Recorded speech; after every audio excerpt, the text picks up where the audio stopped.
Hello, this is Chris again. I just wanted to clarify something on my Solar Basics. I talked about this charge control. This one's a little, it's got the film on it still. Let me take that off.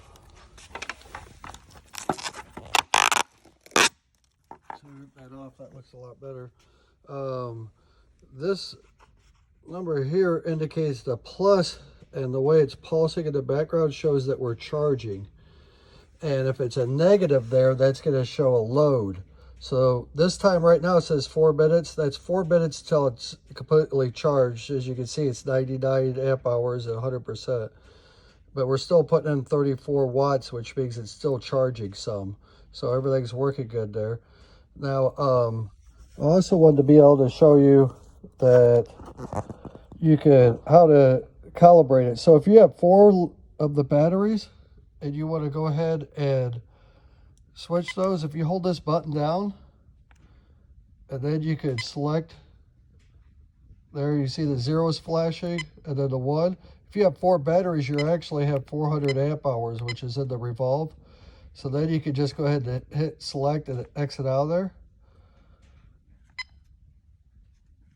Back out, and now it's going to say 25%. Once that's finished charging, and the plus, this number here, the plus 2.5 now, if it gets down to plus 0.01 amps, then you just hold this button down here, and it is set at 100%. It's not that there's anything wrong with that, it just wasn't calibrated. So some of them I've seen out in the field, they've only had 100 amp hours, and that's how you switch that. So once again, you just hold this button down. I only have 1 battery here on this example, this is just a refrigerator I'm testing, a 12-volt refrigerator, and I have 1 battery here. So what I'm going to do is I'm going to switch that back to, there's the 4. I'll go ahead and switch it back to 1 and then back out of there. Push that twice, that back there, and it's still 100%. When you go down, lower it because it's already set at 100%, so it can't be more than that.